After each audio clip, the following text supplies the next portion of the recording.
Hey, what's up guys? This is Anthony from Anthony's Customs, and for this review, we are looking at Hasbro's Lightning Collection Mighty Morphin Blue Ranger, which is part of their new 30th anniversary batch of figures. So far they released blue and yellow, and that's it, but they have shown other ones that aren't quite in the same format. They seem to be something different, but maybe they're still part of the same thing, and I'm guessing they are, which is basically just a reissue with pinless joints, I think, and more accessories. But maybe it's a good thing. If you guys remember, when this first came out, they started off really strong with some good bad guys. Then the Rangers got progressively worse and worse and worse, lower quality, and they just became kind of a dud of a line. At least for me. I sold them all off, so I can't do any direct comparisons. I'll put that video up there for you, though. However, I am happy to rebuy these things if they're better versions. They come with a lot more stuff, so hopefully they're pretty good. So let's go ahead and get this guy off the stand and take a closer look.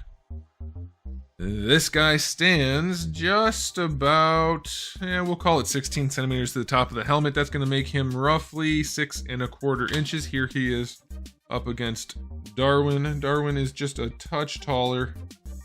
Not a lot, but a little bit. Okay, so let's go ahead and do a quick question of the day. Which Ranger is your favorite? Not based on color. Based on the person playing not the actor, the character, this human. Well, how would you say it? The person non-morphed, the unmorphed teenager with attitude. Who is your favorite then? For me, I got to go Red Ranger then. Jason, for sure. But I'm all about Green Ranger when they're morphed. Okay, so let's go ahead and talk about the aesthetic on this guy. Like I said, I don't have mine to compare against directly, so I don't know if they took the exact same sculpts and just depinned them, which is definitely a thing you can do. You can either, depends how they handle their molds. I'm guessing they have little pins that actually go in during the molding process. The plastic mold is injected, then the pin thing pops out. Anyway, I'm guessing they just got rid of that and filled it. But I don't know, I can't compare it directly. These might be all new sculpts for the legs and arms. That being said, so far they do look to be a little bit of a higher quality. The whites are a lot more consistent, even though some of them are painted. Like the hands and feet are molded. I think the shins are molded. This is painted here. Torso is painted. Butterfly joint is molded. Neck is molded. It's a lot closer. You do get a little bit more gloss in the painted parts than the molded PVC, but it looks much better overall. It's a lot more consistent. Still has the same problems with the overall sculpt that in terms of accuracy as before, but I'm not going to worry about that too much. Cleanliness of the paint. Let's see how we are up close. It looks pretty good so far. Let's see. It's not absolutely perfect. It's a little weird right in the middle there, but all in all, I would say it's pretty darn clean. The belt buckle, really nicely done. So if they can make these all consistent this time, that would be wonderful. Very nicely done. As far as the helmet is concerned, it's pretty clean. That white line isn't terrible. As far as accuracy goes, it's not the worst thing I've ever seen. I don't know if it's the exact same head that they used before. I wouldn't be surprised if it is. I guess we'll see on Red Ranger, because that one was terrible, but it's not horrible in terms of accuracy. There are a few things that aren't quite right, but it's not too bad. So at first glance, well, not quite first glance, but my initial thoughts are it looks pretty decent. For a Power Ranger figure that looks like this, like a Hasbro Marvel Legends G.I. Joe figure, it's good enough. Is it way too muscly and weird shaped? Yes, but I'm just going to let that slide because we knew that going in. So I'm going to say aesthetically it gets an 8 out of 10. It's pretty darn good so far. I'm pleased with it. Oh yeah, the black lines are pretty clean too, except for in the back a little bit. Black lines on the belt and holster, pretty good. All right, now as far as accessories go, we have the Blade Blaster in 3 different configurations. I like that a whole bunch. It's nice to have the options. We get his, whatever you call these weapons, I guess they're kind of like size. We get the connected version, that's a long staff type thing, and then we get the 2 individual ones, all very nicely detailed, by the way. I like that a whole bunch. For his hands, you get the 2 gripping hands that come out in the package. They're also trigger finger hands if you want them to be for the Blade Blaster, so that's okay. Then you get 2 fist hands and 2 morpher holding hands, which means we do get a morpher. Now, do we need a morpher for somebody already in their suit? I don't think so, but the morpher is nicely done and he can hold it, so that's cool. You do get the unmorphed head, which is a nice thing. I think that's a plenty good likeness. Paints could be a little bit better, but you're going to have his glasses on, so it's not a huge deal. The glasses are removable. That's done nice enough. I mean, It's not the best thing ever to have the glasses showing like where they peg in, but it looks okay. Yeah, I think the head looks pretty good, but I don't know why we have a morpher. It's just a little bit weird. And then lastly, we get a little bit of an effect part thing, which is better than nothing. So I'll take it. That's a good spread of accessories. 9 out of 10. Maybe some other pose hands would be nice. But otherwise, it's solid. That's a nice release so far. I'm pretty pleased with this. I'm glad I sold my old ones off and I have these new ones to buy so far. All right, let's talk about articulation. The head, definitely not what I wanted it to be. I'll pop it off to show you. It is very hard to swap this helmet out, by the way. And he does come with the unhelmeted head on him in the package, but I'm guessing most people want helmets. So this ball peg is just a fixed peg. It doesn't do anything but peg into the neck. It doesn't move at all. So it's a fixed peg. And then the neck, though it's probably on some kind of ball peg, it doesn't do anything but rotate. So the neck articulation, neck and head articulation is trash. That ball does not give him any range to move around on top of the neck.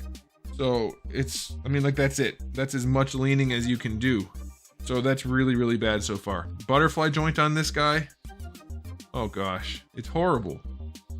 It can't go all the way over. So it probably has the pin in it just like the Marvel Legends. Yeah, butterfly joint is really, really limited for no reason at all.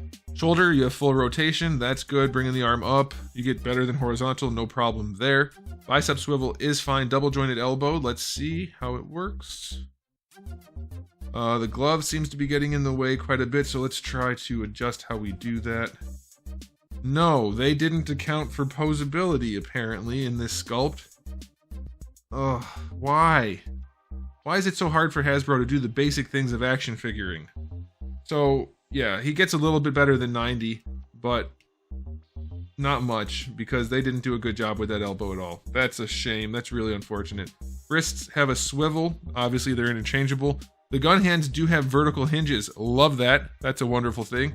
And then the morpher holding hands do have hinges that are appropriate for holding the morpher, so I like that. For his torso, you get really decent range out of that diaphragm joint. That's going to be good for a lot of nuanced posing. You get your rotation out of that too. You get the hinge down here, which is just silly. Those definitely need to be reversed. If you're going to have an ab crunch, it needs to be above the swivel, not below it. But I mean, it technically works okay, but you can't rotate it, so you can't lean to the side at all. You can lean forward and then rotate, but that's not really how humans function. So realistically, this is a good joint. We should have another one of those down here, but they instead decided to do an ab crunch, which should have been up here, and then we should have had a ball peg down here. It would have been way better to do that. They didn't. Belt does rotate. The hips, oh my goodness, guys, they did the drop down hips. And because of that, you can't get the legs up any higher. The way they did it, they are stuck like that unless you bring them out to the side. And then you can bring them up a little bit more, which is where they belong to close that gap. So that is really, really unfortunate. For a neutral pose, if you're going to pose them, it doesn't really matter as much. But they are somewhat floppy and they do affect each other. When I move this leg, it shouldn't move this one, but it does. So that's pretty unfortunate. Bringing the legs out to the side, you can get almost full on splits. That's pretty good. I'll take it. Could be a lot tighter. The hinge ball peg is just something that needs to be phased out of the industry altogether. It's so bad. He can kick high enough, that's fine. Legs go back just a little bit when they're down, so that's okay. Thigh swivel is gonna thigh swivel. Double jointed knee, let's see how that works. The knee itself works just fine. You can see though, we'll do it on this side. You can see how much longer his lower leg is than his upper leg, and that's not how that works. That is the opposite of how that works. You want the foot and shin, this whole section right here, to be as long as this whole section. The upper leg bone and the lower leg bone, it should be an 4 to 5, 8 to 10 ratio, and then if you add in the foot, 1 to 1. And obviously this is way, way longer, so that's unfortunate. And then you do get a boot swivel, so that's helpful for posing for sure. Ankles do work nicely too. Forward or back. Forward. Forward's not the best, but if you play with it, I think you might be able to get a little bit more out of that. Ankle rocker's okay, but with the boot rotation, you're going to have like all the ankle you could ever want. So that's good as far as going to the side. So yeah, it's not the best posing thing ever, but there are some nice aspects of it, and it's not all bad. So Articulation, I'm just gonna give it a 7. The butterfly doesn't work for no reason. The hips are janky for no reason. Elbows don't work properly. Head doesn't work properly. A couple other joints do work well enough. I think the reason I'm giving it a 7, it sounds generous probably, is I think you're gonna be able to get them in the poses you need to. Maybe not everything you want, but everything you need. So I think 7 is gonna be fair enough, but it could be a whole lot better. It's just it's a plain figure in terms of sculpt. You should be able to pose it like crazy, and you're not going to be able to do that. So that's unfortunate. Okay, now it's time for the final verdict. It's definitely, by far, a better release than the first one. Maybe not in every single aspect. I don't know offhand. I don't think anything was better on the first one, but it's possible. But it's definitely a good release for what it is now, and I'm happy to have it. And I already sold the other ones because I wasn't happy to have those by the time they were done. So personally, very, very pleased with it. Objectively, it definitely has room for improvement, but it's solid. The aesthetic is good enough, accessories plenty good enough, and articulation, it's passable. So I'm going to give it an overall rating of 8.5 out of 10. I think if you're in the market for some decent, relatively inexpensive Power Ranger figures that are 6 inches, roughly, 1/12 scale, I think you could do a whole lot worse. So go ahead and pick them up, and I think you'll have a good time. I got mine at Big Bad Toy Store. I don't know if anybody else is selling them, but that's the only place I've seen them so far. There is a link in the description below for that. All right, guys, there it is. Thanks for watching. If you enjoyed the video, please do give it a thumbs up. If you didn't, give it a thumbs down. And if you haven't subscribed, you should. I have new videos almost every single day and thousands already on the channel. So make sure you come back for all of that. In the meantime, keep collecting.